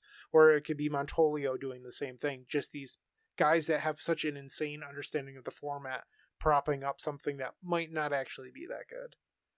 There's an additional layer to that point, which is that the people who have the online God accounts temporarily just to play Eternal Weekend and don't normally play Vintage are going to copy the lists from those inbred geniuses, and you're going to end up with like the person who just has like a main deck, some weirdo card, and just doesn't know how to use it or what it's for, and they're just going to use it wrong or board it out wrong, or like I have a story. I will leave the name out because yesterday was his birthday, but wink wink among my friends, you all know who this is. I was playing against a local person in a Vintage tournament who, he said, in our like pre-match banter, he was just like, yeah, I brewed this deck up last night. I think it's pretty good. And over the course of our match, he assembled Dak Faden and Notion Thief against me, which, if you've never seen this before, you target your opponent with Dak, they can't draw cards because of Notion Thief, you draw 2 cards because Notion Thief stole them, and then they have to discard 2 cards. So it's just like, discard 2, draw 2. This opponent at no point targeted me with Dak Faden, just continued +2 looting, and never realized the combo in quote-unquote his deck that he brewed. And I won the match, and I never said a word about it. I was just like, yep, good games. And I did not correct him. I didn't fix it. It's just like, I hope to see you in the top 8. Win the rest of them, buddy. And those people who are just playing these fucking decks and don't know why, like, I guarantee you somebody at Eternal Weekend in like round 1 will tinker for Bolas' Citadel and then pass the turn because they hit a land with Sensei's top in play. So it's like, oh, damn, we're out, and pass. Like, that stuff's going to happen. So there is room. If you can, like the people like Justin, like Bryant just said, who are smart and building new decks, trying new ideas, Montolia with his Bant Xerox deck, these sort of new things, if you can see like the actual fabric of the format and attack it, there is a giant window open right now for someone like that. Like, I could see Luis Scott Vargas or Reed Duke, like some really good Magic player who has a connection to Vintage but doesn't play a lot, looking at the metagame and being like, I can beat this, while everyone else is just copying, whatever the number one deck is, which, according to Goldfish, is Blue Tinker. I imagine, like, the first 3 rounds of Vintage Champs, I will be looking at whatever this first list is on Blue Tinker on Goldfish and assume that that's what everyone's playing. It's funny you mentioned that because for a showcase last year, it actually happened twice. Reed Duke registered DPS, top 8 of the showcase challenge, and then in the showcase finals didn't play DPS, but everyone's like, oh, Reed just carried this terrible deck to a top 8, where Reed probably was very calculated and was like, oh, the metagame's weak to Dark Petition Storm, I should play that. And then a very famous Vintage Paradoxical Outcome player whose name is, sorry, I'm looking it up on Goldfish right now because it's blanking me, Fnoop. They played DPS in the showcase finals and just easily crushed the entire event. And no one plays DPS. So, like, if you look for it on Goldfish, you might actually just have to search for decks with Dark Petition in it. But it's a deck that's capable of winning that people just don't respect. So sometimes there's these weird outliers that are actually very good, like Brian mentioned. Yeah, DPS, since we're talking about it, it's very close to Ad Nauseam Tendrils in Legacy. It just goes fast. It's basically trying to, like, turn 1 defense grid and then win, or turn 1 defense grid or duress and then win on turn 2. It has usually 3 defense grids main, then a bunch of duresses, and just tries to get the game over. And that deck crushes. So, like, if we look at the metagame at large, like, PO has been near the top of Vintage for the last 3 years, 4 years, whenever Paradoxical Outcome was printed. And that card is very good at beating prison-style decks, because it's a combo deck with Force of Will. It's very good at beating combo mirrors, because it's a faster combo deck with Force of Will also. It's terrible against Flusterstorm, Pyroblast, Null Rod, like all of these things that the Xerox decks are doing. But DPS just shoves defense grid into play that doesn't care about Null Rod, doesn't get Pyroblast, doesn't get Flusterstormed, and then they beat those decks. So when the meta is hostile towards PO, DPS is a brilliant choice. But you are taking your nuts in your hand, because it's terrible against PO. It's like probably 90-10 in PO's favor. It's not even fucking close. And if you lose the die roll against shops, you're going to lose that matchup too. So, like, it's a gigantic, like, ball move. Like, you are just nutting up, and, like, I'm betting that I'm going to play against Xerox most of this tournament, period. And it's a cool call. I would not play that deck. I'm not going to lie, I had it sleeved up. I was talking to Cyrus Corman-Gill, who is a big proponent of the deck, going into 2019 Eternal Weekend, and I had the deck sleeved up, and, like, last minute I just got a really good list from Ganari, and I was like, okay, fine, I'll play PO. And then I got paired against Cyrus in round 1 of that tournament, and he was on DPS, and I just fucking 90-10'd him. But that there is a spot for all of these cool decks if you know how to find it. So going back to the point about these inbred challenges not being the end of the world, going into last year's online Eternal Weekend, I was playing so much Vintage. I was on an insane heater for the entire summer in both Vintage and Legacy, and I felt like I was on top of the world with my 4-color PO list. And then enter Brian Coval. Brian says, I haven't played Vintage in like 6 months. What should I play? And I was like, Brian, you're an insane PO master. You should play PO. Enter Brian into the event. I'm going to play Teamer Xerox or Rug Xerox. In my head, I was like, Brian, what the fuck are you doing, man? You are so good at Magic. You should be playing the best deck in the format. Brian here. I was. easily top 8s one of the Eternal Weekend events. Comes close to top 8ing the other two. Just had this vision of the metagame and did his own thing and found it. Props to Brian. But it just shows that, like, these 40-person challenge results, it's only 40 people working on these decks. There's room for other stuff there to be done. I think Vintage is one of the Magic formats that has the greatest potential for breakthrough decks, archetype changes, and things of that nature. The pillars are very well established, but the 75s I don't feel are. Like, I feel like there is a lot of wiggle room for someone who is really smart and good at reading the room and metagaming and stuff to do some serious damage in terms of constructing a 75 for an event or for a weekend. This is the Sperling effect. I've mentioned this story before, but the year that I won Vintage Champs, Matt Sperling also top 8'd, and he was playing Rug Xerox, and he had no Flusterstorms. Stock was 2-4. He had Spell Pierce instead. He had changed a bunch of stuff in the sideboard to include just like Nature's Claim instead of whatever other people were doing. And all week, or all day, I guess it was a one-day tournament, it just feels so big. All day he was just like spell-piercing Trinispheres while other blue players were dying because you can't Flusterstorm that. Or he was like easily Nature's Claiming Oath of Druids when other people couldn't do that because they had like Ancient Grudge in that spot or something that, or like some Shattering Spree, like something that doesn't answer Oath. And he was just like, he changed like 7 cards from the stock build and just had this unbeatable monster. And eventually he got cheesed in the top 8 by Richard Shea, who had turn 1 Trinisphere twice, I think, on the play against Matt's hand of like land Mox Ancient Grudge. It's like, sorry, you went second. But yeah, like finding those spots, they are there. They're wide open if you want to do the work and find them. I think that Vintage, much like Legacy, has the same problem where you have an archetype specialist working on a deck, where I'm sure the both of you can also relate to this, but sometimes it feels like you're the only one working on something, and there's only so much you can do or only so much you can test as one individual.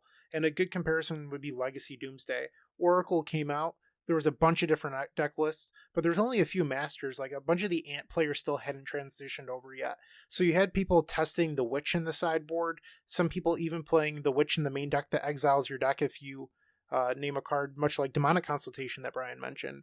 But then all of a sudden, you had, instead of 10 people working on the deck, you had 20 people, and then some success happened, and all of a sudden the Doomsday community grew, and you had 50 people working on the deck. When you have so many minds working on it, it just becomes a well-oiled machine to get to this broken deck that we described in the beginning of this podcast.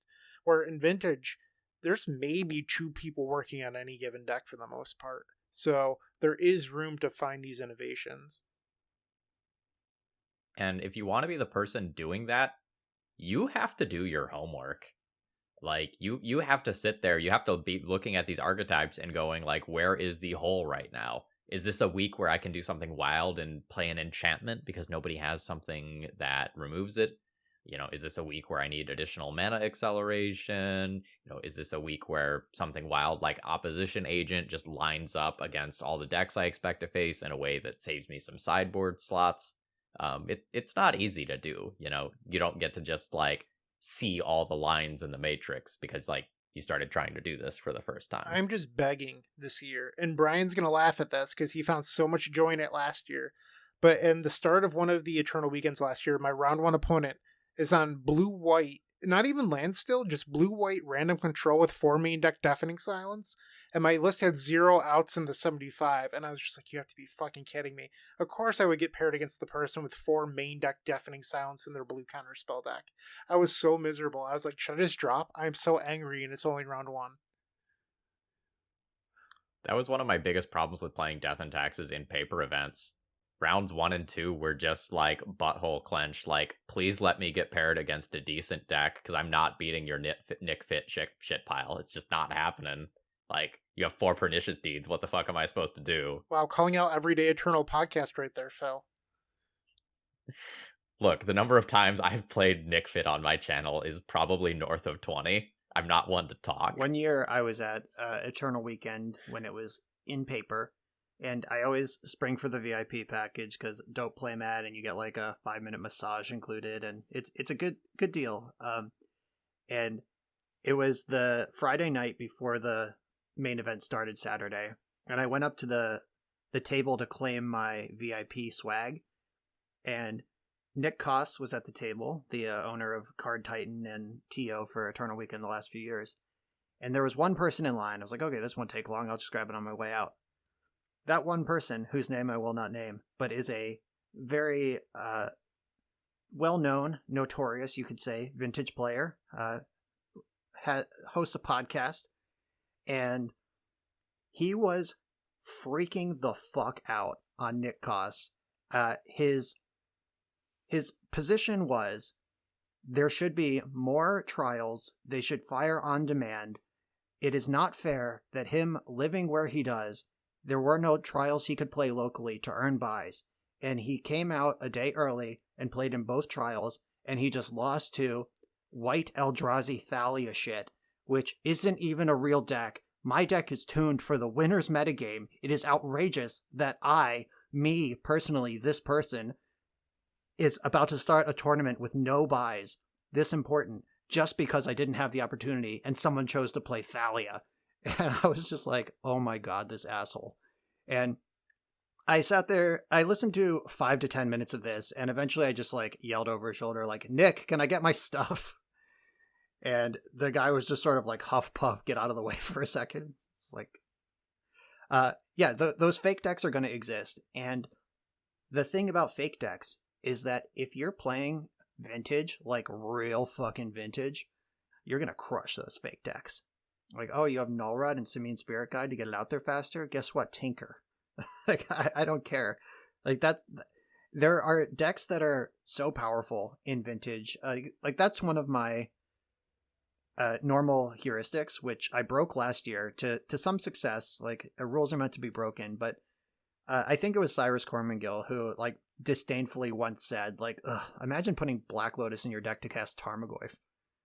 And I generally share that disdain. I don't think Cyrus is wrong for what it's worth. Yeah, I don't think he's wrong either. And I generally do subscribe to that. Like, this is a vintage tournament. Stop trying to, like, find the Achilles tendon and just, like, you know, kill the unkillable warrior with that one little spot on his heel. Like, just be that unkillable warrior most of the time. Like, dumpster these fake decks, get them out of the way, and have a plan for them. Like, put a balance in your deck. If you're worried about, like, losing to Archon of Emeria and Lavinia or whatever, just, you know, Mystical Tutor for balance. All their creatures are gone. Now you win.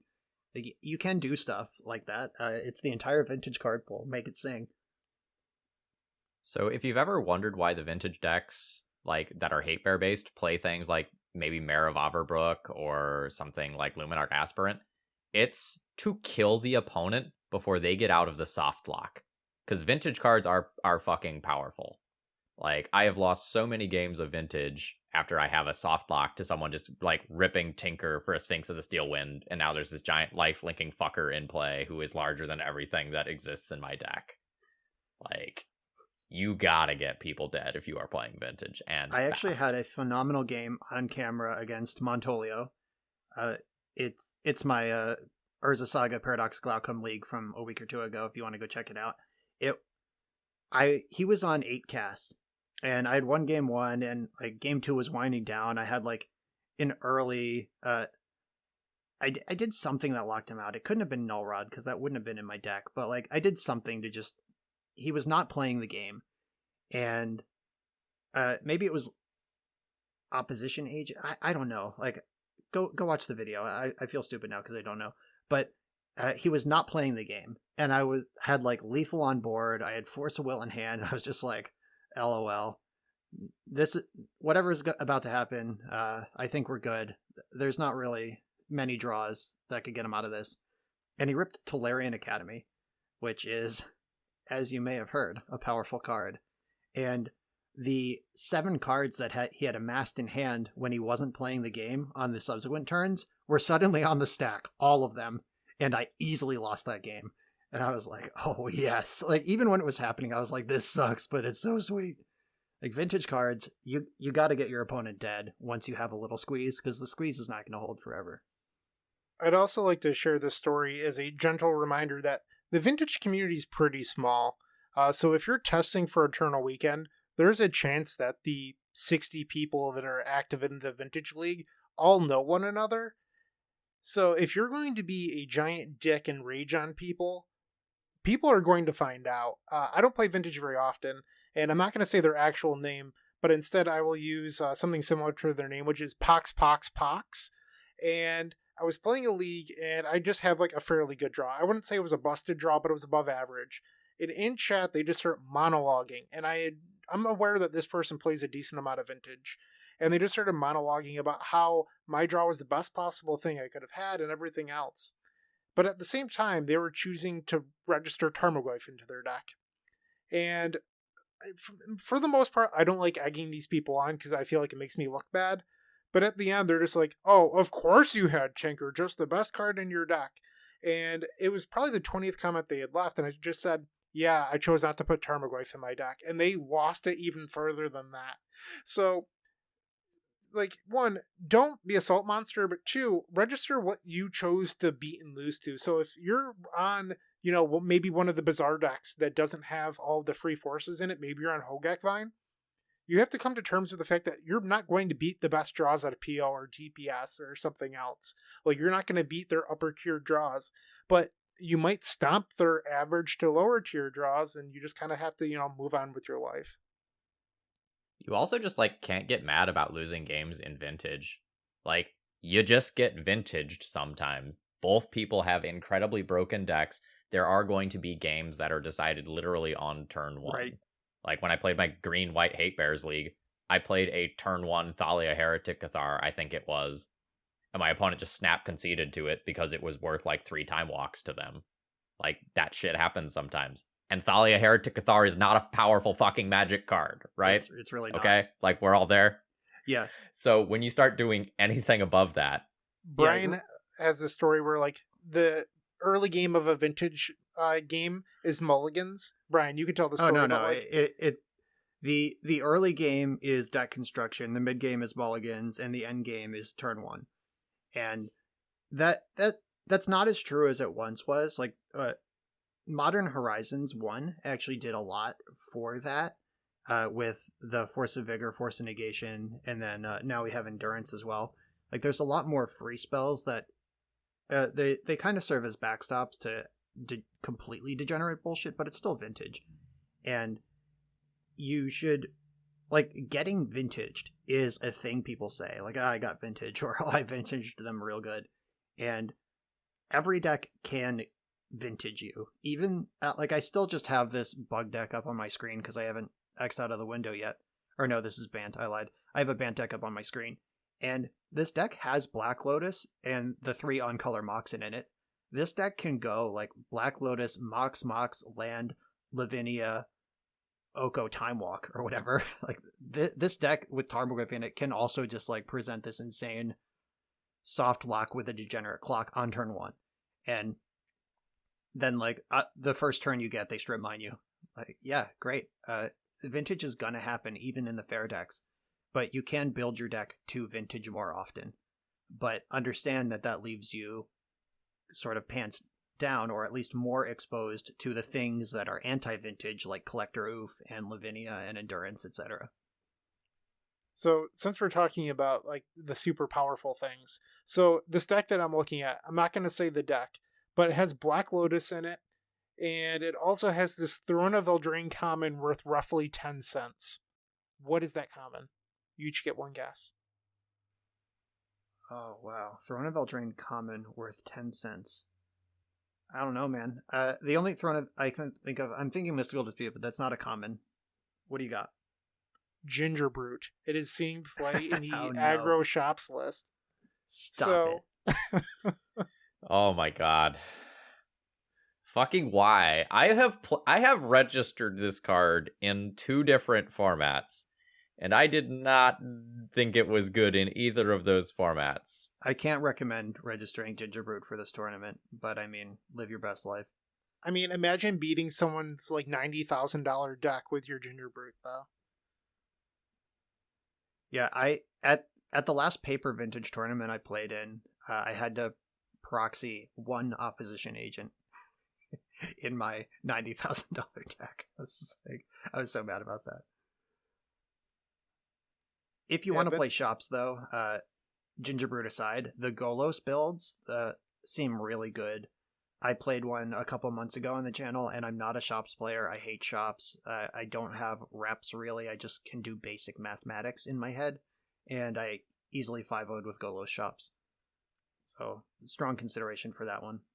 Has my endorsement. I played with both last year.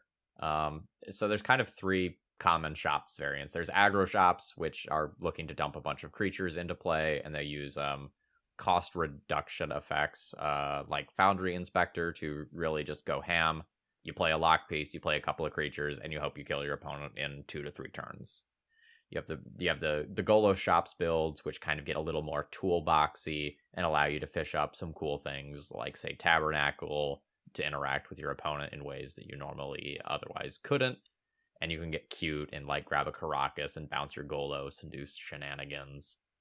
And then you have combo shops, which is trying to like cheese some combo wins in addition to the normal shops BS. But I find the combo shops decks incredibly clunky personally. For some additional clarity, the combo shops decks usually they have like Leyline Helm in them, but they also have like Darked Up Stage because you can get those with Golos. They're still very shopsy. Some of these even have like main deck Null Rod, for what it's worth. Not the ones with Helm in them, obviously, but they are very prisony. It's just they also have a combo win in them.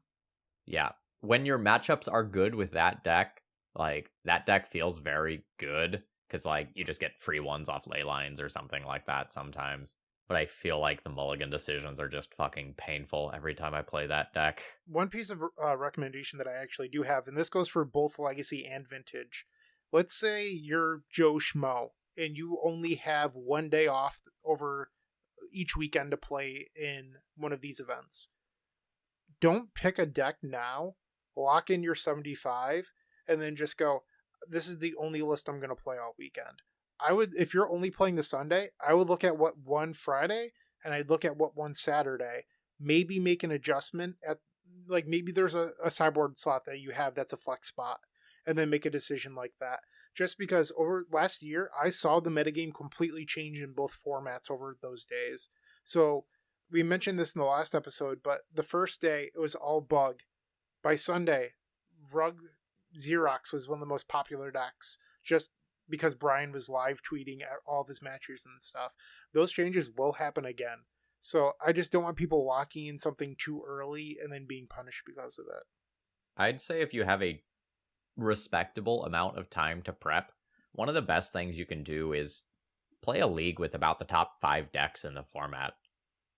Vintage is a format where minute interactions and fringe rules knowledge and things of that nature end up being the difference between a win and a loss in a lot of cases. And so if you get a better feel for the things that the opponent on the other side of the table is going to be thinking about, that will probably serve you just as well, if not better, than a couple extra leagues with the same deck that you think you're probably playing.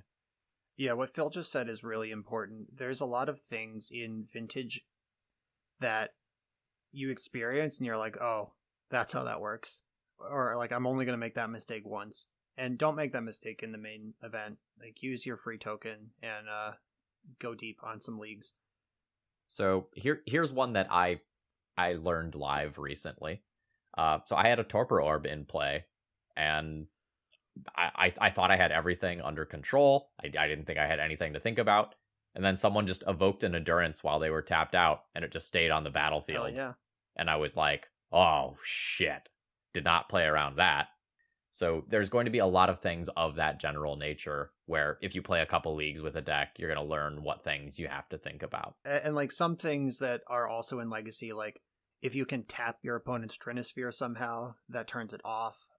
Mana Crypt triggers in the upkeep. Mana Vault triggers in the draw step. Like if your opponent has Necropotence in play, they don't get a draw step, so they don't have to take one from Mana Vault. Like there's these like little things here and there.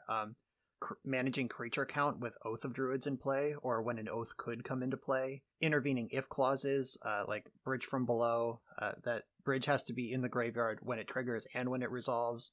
So knowing how to time against dredge, all of those things matter, and they're things that you're going to get a feel for when you actually play. One of the things that I'd like to point out is also learn how your opponents are trying to beat you. If you're PO, find out which shop variants have which hate, because the Golos shop stacks have a lot of Mindbreak traps, which is pretty common, but the aggro shops list, the first few that I've clicked on have Archive trap.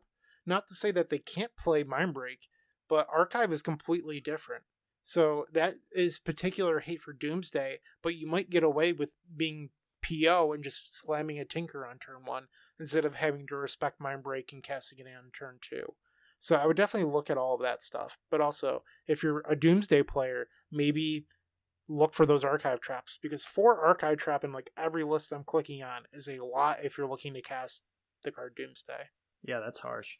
Vintage sideboards also tend to be pretty unique in that there's a couple of cards that you very, very, very much care about, and then a lot of generic-y stuff.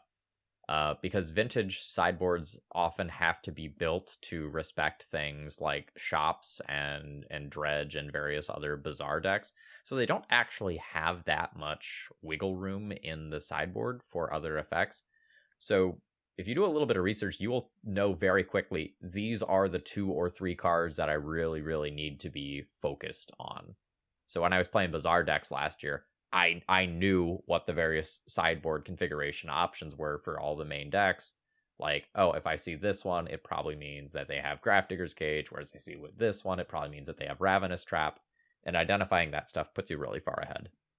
Now that it's been a few minutes since Brian's story about someone freaking out about a White Eldrazi in Vintage, I'll admit, half of that story could have sounded like me. Just being like, this mouth breather decided to register Thalia in Vintage? They just went and ruined my day?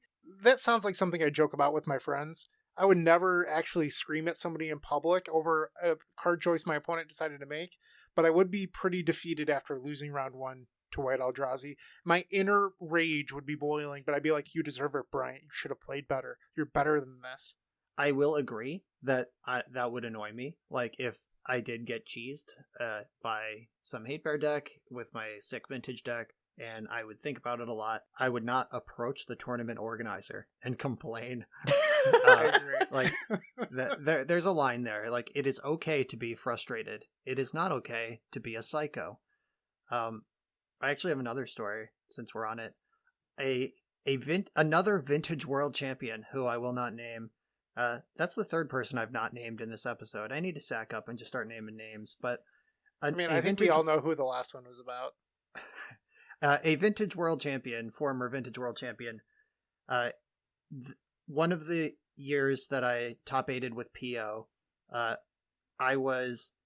it was like round 6 out of 8 or something, and this person just got eliminated with their Tarmogoyf deck by PO, and spent the next 20 minutes just haranguing the head judge about, it's outrageous that it's allowed that someone, like, I took 4 minutes worth of game actions that entire match, and my opponent just got to pick up their stuff and put it back down and pick up their stuff and put it back down. It's ridiculous. It should all be banned. And the judge was like, your opponent was playing at a reasonable pace. They just had a lot of game actions to make. And he's like, yeah, but that's ridiculous that it's even allowed. It's like, all right, homie. You chose to register Tarmogoyf, and here we are. I will wave to you from the top 8 with my PO deck while I'm taking all these game actions. And, like, there is a place, there is a healthy way to be frustrated, and the head judge or tournament organizer is not your therapist. So find a healthy place to put that and understand that we're playing a game and it's vintage. It is very cost efficient, though. Like, you don't have to pay them if you're just causing a scene. Did you think of that, Brian? Right. Yeah. I did not. Like, I mean, what's the ideal situation there? Like, you're like yelling at the head judge for 20 minutes about a series of legal game actions your opponent took in a reasonable time frame, What are you looking for out of that? Like, just, you know what, you're right. I'm going to use my head judgely powers to write to Wizards of the Coast. And, like, that's not a thing. I don't know. Or, like, Nick Koss. What's Nick Koss going to do for that other person? Or it's just like, yeah, sure. I will reach out personally to all the stores next year in your area to make sure they run plenty of Eternal Weekend trials for you to get your 2 buys or whatever. Shut up. If you do need a therapist, BetterHelp, $20 for your first session. So, I mean, that's cheaper than your entry. If you really need to rage on someone, you could talk to a therapist for $20. I'm just throwing that out there. They would like to hear about your Tarmogoyfs. I have not been shy over the last year. I have started therapy last October, so like 13 months ago now. It's great. I walk around with less stress. I don't rage. I was never much of a rager, but like I had my moments, and I think we all do. And I'm just in a better place, and I strongly recommend it.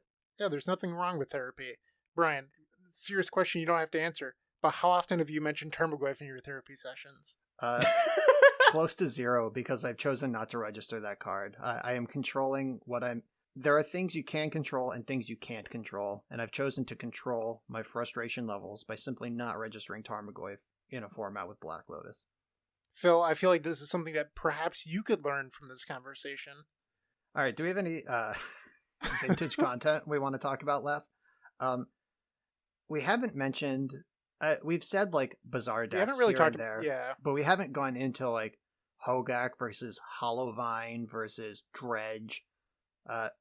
Who has thoughts about that? Because I don't. I hate all those decks, and I'm gonna play a ton of hate. But Phil, you tend to like that sort of shit. Wizard 2002 last year won one of the Eternal Weekends after everyone going into the event was like, those decks are unplayable, those decks are unplayable. Bizarre Master shockingly won the event. Yep, Mark Hornung. Get it. So I really enjoyed playing Hogak last year. I feasted while playing with that deck. I had like an 80% win rate going into the weekend. It was absolutely absurd. I feel like things have changed a little bit in a year. The printing of more powerful things that enable graveyard hate is part of that. So Urza Saga is a tutor for Graveyard Hate, and Endurance is a free pitch Graveyard Hate spell that you can't necessarily see coming. I'm a little bit less enthused to be on Graveyard decks accordingly, but it would still be one of the things that I would absolutely like test heavily if I was like super seriously invested in Vintage Eternal Weekend. One thing I've noticed is since last year, Sphinx of the Steelwind used to be lights out versus Dredge, and in fact, almost all of the Bizarre decks. And now, when you look at the list, almost all of them have 3 bridges in the main deck, because Tinker for Sphinx started to be pushed to the main deck, so the Dredge decks adopted to bridge. So maybe don't mess with stock list if you see them, because like the people playing in these 40-person inbred tournaments, they might know a little bit better about that sort of thing, where if you're just on the outside looking in, you remember last year's event and you see 3 bridge from below and you're like, oh, well, that card sucks, I'm going to cut that. There might be a reason. Yeah, so again, we've already talked about like take this data with a grain of salt, but Dredge's win percent overall right now is about 48%. The Squee, which is the Vine version of these Hogak decks, is about 47 or 48% as well. Hogak is doing the best of them at 50%. Last year, I imagine that if we looked at this data, like the numbers for Hogak would have been much higher. I considered it one of the like absolute decks to beat going into Eternal Weekend last year. You know, that's why I was playing it. Like Hogak doesn't come in mind to me when I think of like the best deck or two in Vintage right now. I don't know about you all, but it doesn't make the list for me. Agreed completely. My called shot of Rug Xerox being the deck last year was largely because it had a really positive Bizarre matchup. Like 4 Leyline, 2 Tabernacle. It were in the deck, and the Ren and 6 Wasteland engine that the deck was built around, you could waste the Bizarre reliably. Jeskai Xerox, which was the main Xerox deck at the time, had 1 Strip Mine in the 75 for land removal, where Rug was built on Strip Mine, 3 Wasteland, Ren and 6. And that's just, if you can clip the Bazaar, then you can beat the creatures. But if you can't clip the Bazaar, they're just going to keep coming. And that was just a fundamental decision that I don't think you have to put a whole lot of respect into this year. There is a tech card that Jarvis, you introduced me to midway through my heater last year, which was Yixla Jailer. He was saying, Brian, if you look at how every single Bazaar deck is configured, none of them run answers to Jailer. And at the time, that was true. But since then, Modern Horizons 2 was printed, and Fury was released. Only one of the Bazaar decks gets to run Fury, and that's Hollowvine, which gives it an interesting edge because it's much better against the creature strategies, and it actually has a really good answer to Yixla Jailer. That said, most people don't play Jailer whatsoever. In some dredge lists, you'll find like a 1 or 2 of Contagion if they're trying to beat it. It also hits like, I guess it doesn't hit Lavinia, that's not true. But they have outs, and you get some points if you're playing a deck where they wouldn't expect you to board Jailer. But out of the 3 of them, I think I'm most afraid of Hollowvine, if I'm being completely honest. I know how to beat Dredge. Dredge is a known thing. You know what cards they have. Hollowvine is similar, but they have bare minimum 11 pitch counter spells. They have Fury for your hate. They have Force of Vigor. They also get to play Endurance. It gets to play all of the best cards because they just don't have to play those Dredge slots almost. And it's also a deck that is relatively resilient to the Graveyard Hate itself. Like, yes, the Graveyard Hate has a real impact on the game, but, you know, the Hollow ones still come into play. The Madness cards still come into play. You can have your hate piece in play and still just lose to a couple of shitters. Basking Rule beats. And if you're a fan of the Madness deck in Legacy, you should definitely look at that deck. I'm looking at a list right now, and it has Snap back in it. I don't think I've thought about that card since 2012. Wow.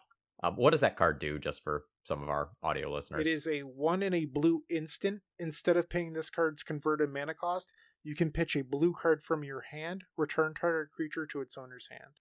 That's from Time Spiral, right?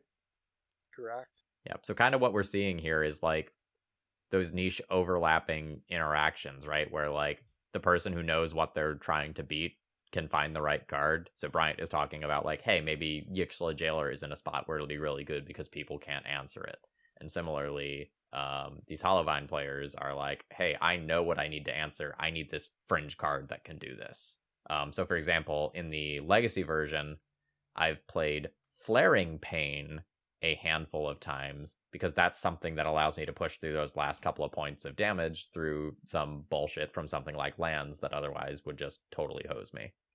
Another layer to knowing what you're playing around is if you have, like for example, if you have Leyline of the Void in your sideboard and you board them in and there's 2 in your opening hand, knowing whether you should put in 1 or both is a big deal.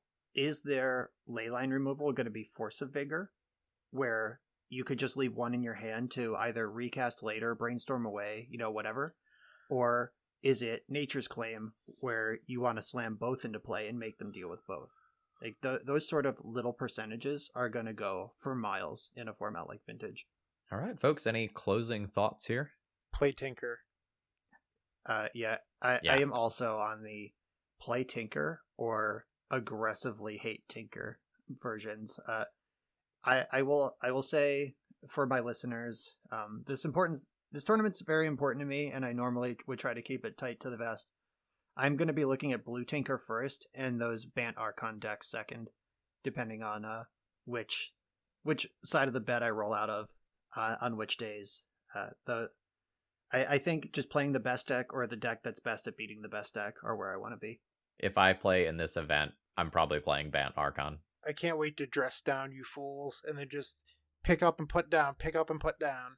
I can't wait to Force of Vigor your dress down mid combo and turn my Archon back on, you idiot. Damn. Busted. Ooh, I like that. Let him commit and then clip it. Yeah, sick stuff. I'm excited. I'm super, super, super excited. Medium minus on Legacy. I know we're trying to wrap down here, but I will just say this week recording Legacy videos has been miserable because everyone's in Eternal Weekend tryhard mode, and I'm averaging 3 Is It Delver opponents per league, when normally it's like 0 to 1, because leagues are more for playing around, and then the Sunday challenges are when people are trying hard. Try hard mode in the leagues sucks for content brews, but Vintage I'm very excited about and can't wait to get into that. Boy, Modern's great right now. I'm recording so much Modern for no reason whatsoever. Yeah, what a coincidence that Modern is good. I don't know. Yeah, I'm jealous. My queue is full of legacy decks, but we'll power through and get to this Vintage weekend. Can't wait. Brian, imagine a world where Wizards had the stones to make a change to a format before an event to create excitement around it. What would that be like? Maybe someday we'll find out. But for this weekend... Oh yeah. But for this weekend, it is what it is. Enjoy your Is It mirrors in Legacy, quote unquote enjoy, and actually unironically enjoy your Vintage.